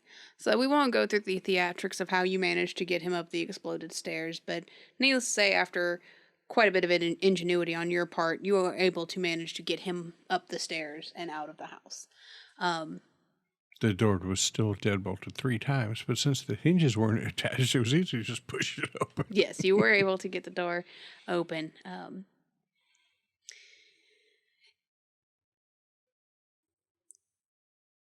In the following moments after you've exited the house, you're sitting on the front porch, you start to hear sirens off in the distance. The loud nature of everything that's just happened has drawn quite a bit of attention, and you can hear sirens. Wasn't there one gunshot, too? Didn't you fire your gun? There's at him? one, yeah. There seems to be sirens coming towards your location. But you're both sitting on the porch. You're mostly lucid. You still seeing a little bit double and feeling kind of woozy, but you're able to kind of talk normally. You're just not quite. And still indefinitely insane. Yeah, and still very delicate. So tell me what happens in those last few moments before we end this. I'm going to wait for a cab and try to get him to a hospital. And I'm just going to allow him to, like, lift me up under the shoulder and help me to the curb. And say, Jasper, can I call you Jasper? Sure. Who's wrong about you? You're a stand-up guy. As you hear the sirens approaching ever closer, Terrence, you feel that thread again, kind of in the pit of your stomach. And you feel it kind of tug at you a little bit. And it makes you turn around. And as you turn around, what you see causes you to kind of grasp Jasper's shoulder rather tightly, causing Jasper to turn around. And what you see is out of a tiny little sliver of a window in the basement, that blue light's still ebbing. But then there's this very loud cracking sound as in a way you can't even seem to describe. It's almost geometric. The house begins to cave in on itself. These very sharp, precise angles that don't make sense to you, but the house itself begins to wad itself up into this tiny little piece, and then out of existence, leaving a foundation-size hole in the lot. And that's where we're going to end it. Nice. That was really good. Yeah. So that's where we're going to end it. I think we might do another video with some afterthoughts because there's a lot of stuff that either you guys didn't have or I changed that would be kind of cool to go over for people who want to run this because I changed a lot. But that's it. That's the haunting. And nobody died. I almost got you, though. I thought I was going to die. I thought I kind of wanted to die because kinda wanted you to we die, needed too. a death. That was really good. The ultimate scene there. The climax. Was good. I like the way the otherworldly entity, like, instead of just poofing out when I said, "You've got to go," he said, "Just grab the fucking knife, dumbass." The fuck you call me all the way down here for? Did you rub my lamp? Did you wake me up? Did you bring me here? But yeah, that is the end of the stream, guys. I hope you guys had a lot of fun. I hope you guys enjoyed your characters and enjoyed not dying. I tried really hard to kill you, but I didn't quite get there. Bigby was fun to play. Yeah. Jasper Neesmith was cool to play with. He was. He's a tough guy. Yeah, he was. And I'm not even sure at this point that Jasper believes you about half the shit that you said. He's still like, I don't know, the man. house just freaking folded itself up and disappeared, dude. Like, I don't know. I mean, Some jackass that thought it was Halloween down here in this basement fucking with us Bunch the of entire hooligans. time. and then the most powerful sinkhole. Powerfulest and smallest. They ought to get that Swallowed it. foundation checked. I thought we'd just do a little after show for the haunting because I made some changes, some executive decisions, and I thought it'd be kind of cool to go over like the changes I made to the original story. So you guys found almost every piece of information. There was a small piece in one of the libraries that you guys missed. It was about, the case was unsettled. I blame myself. You should. About the case about whether or not he would be able to bury himself in his basement was still unsettled. It, like I said, it wasn't an important piece of information. But there was one place that you guys did not go to, which was to visit the parents, the Mercurio family, the two parents who were residing in the Roxbury Sanatorium. And while there, the father is very, very much so, like, habitually reading out Bible verses, but he keeps reading the same one about, by his own weapon, the enemy is worsted. He keeps saying it over and over again. Since you guys missed that clue, I saved it for the end. You found pretty much everything in the house. I love the Pretty scene. freaky that the mythos creature quoted a Bible verse to me. It's not actually a Bible verse. Ah. The module actually says that. Like, it's not actually in the Bible, but for the purposes of it, it's kind of supplanted there. So in this, you're supposed to be able to find those books with that spell, and like you have to spend all this time reading it and learning the spell. And they're like, the spell's not to be meant to be used in this game. Sorry. No, I could have told you couldn't do it. I had every right to, but I was like, be pretty fucking baller if he could. I was like, okay, so I'm sitting here thinking, like, how can I let you do this? I was like, I don't think you're going to be able to summon a shambler, because there was no shambler. I was like, well, maybe he can just open enough of whatever portal to get to get that little hint. Whatever Which is why I didn't respond when I said, get thee back it wasn't going to do that. You basically created a very small pocket of extra dimensional power that in the proper setting where all the ritual components had been put together and you had enough power and magic points to wield that you would have been able to successfully bring in a shambler and bind it to your will. So I was like, okay, well, I'm going to make some creative liberties here and decide that you're only able really to touch whatever cosmic force is there and create a small ripple. And then when you asked me about, like, what the ritual contains, I'm like, I don't know what the fuck is in this ritual. It just says it's a fucking ritual. So I had to come up with the most gory shit I could off the top of my head. I was like, all right, we need virgins, we need entrails, we need rivers of blood. That's what you need. It's like the three main ingredients every kitchen should have, right? Salt, pepper, garlic. But I was like, okay, it'd just be really cool if you could. And in the original story, you go down the basement, same thing, can't get down the stairs, you got to try to get there. The knife, if you find it, you can wrestle with Corbett's disembodied presence for this dagger. If you lose your grip on it, then he starts to attack you with it.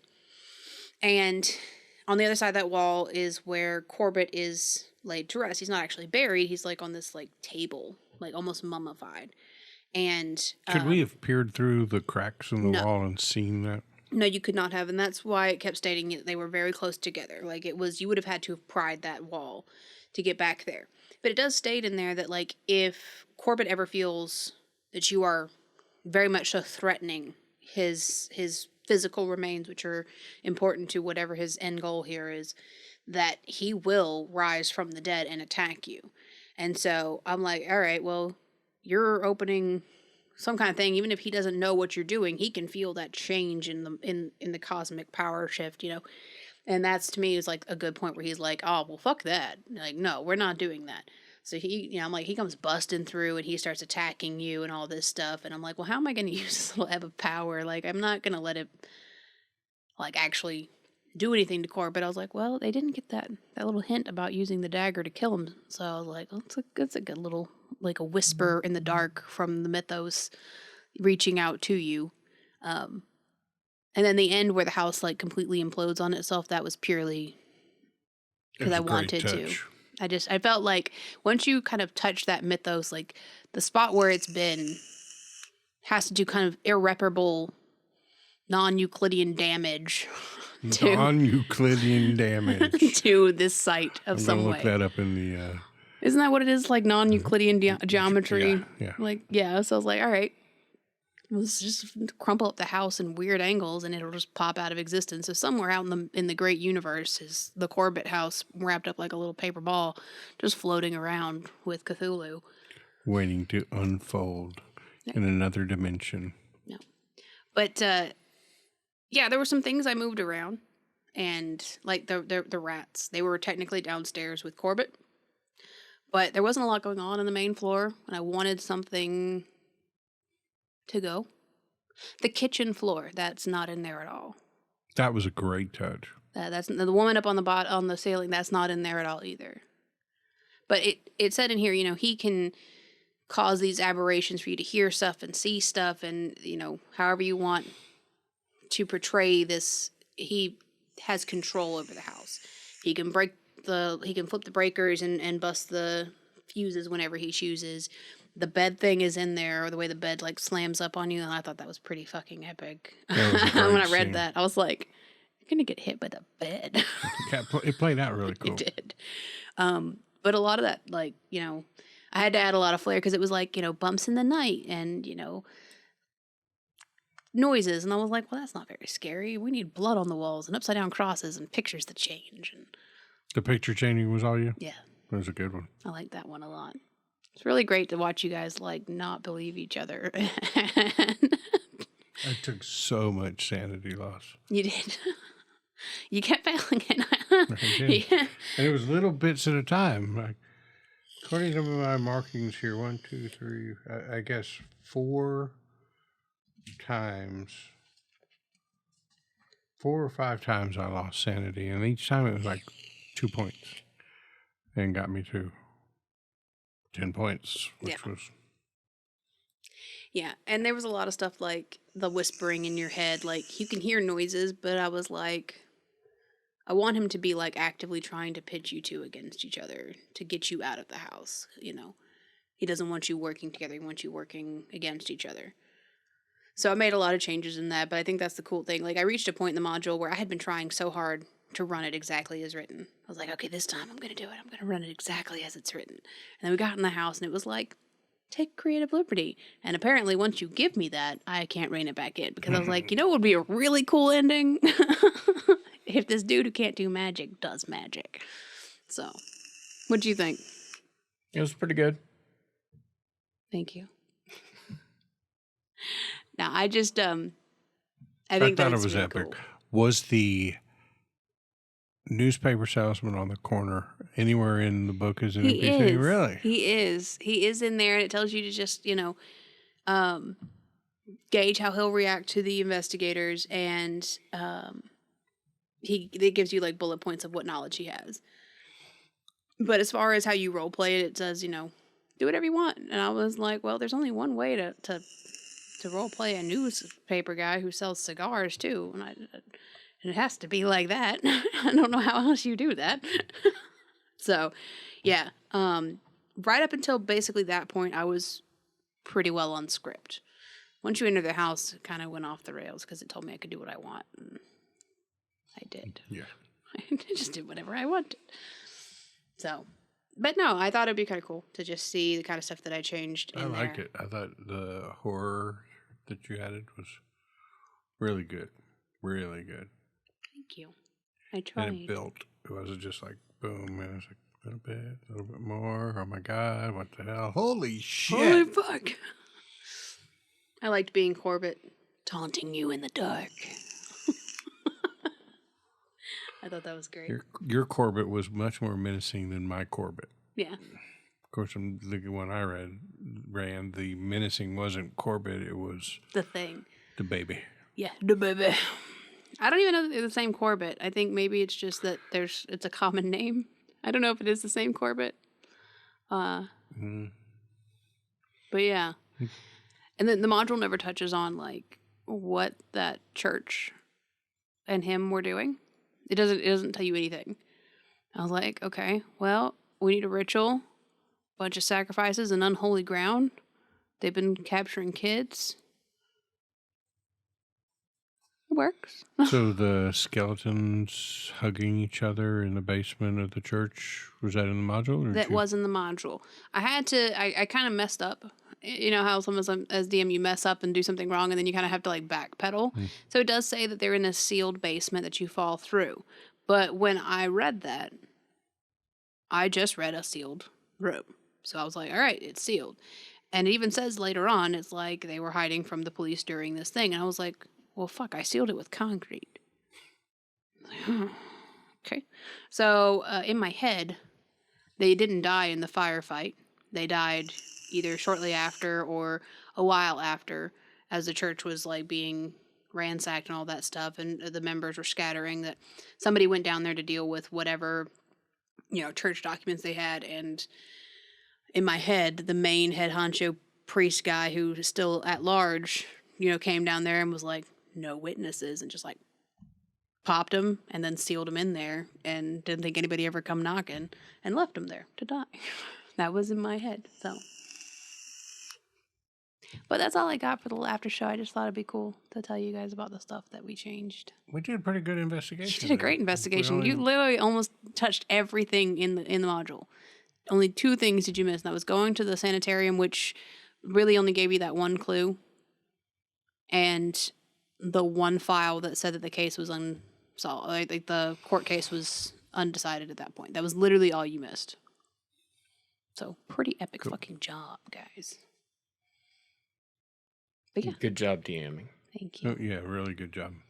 I just wonder if Mr. Don Knott is going to pay us or be mad at us for destroying his property. I think he's going to be mad because the property's kind of gone. Yeah, but, actually the resale value of just the lot to, the local area probably is better. And he's probably still going to sue us and then also sell the plot for a hell of a lot more money than the house was ever worth. He's going to try to recoup his costs. Fucker. It's kind of funny you say that, because just remembering back to like Three's Company, Don Knott wouldn't even allow a woman in the house with a guy. So in the module, his name is actually Mr. Knott. And then you guys were like, Don Knott? I was like, sure, Don Knott. Donald Knott. So he didn't have a receptionist or anything that was added. Oh, thank God, because she was another cool NPC. Yeah, I was trying to give you guys a little space to introduce yourselves, get to know each other, like, Role play it a bit, and a little reception waiting area was the right play. So, notice how neither of us flirted with the receptionist. Thank you for that. Would have been weird. Cool. All right, guys. Well, that's the end of the stream. Everybody. Thanks for everybody for coming. This is Percentile Vice. I'm Emily. You can find me on Twitter as @sister in the letter N darkness. I'm joined by. I'm Steve. Sometimes Rick. Always Rick Stevens PI on Twitter. Hit me up. And I'm John, and I have sores on my butt from my rowing machine. Open sores. Ew. Everyone in the audience, roll for sanity. That's the real mythical horror. Bye, guys. Thanks, everybody.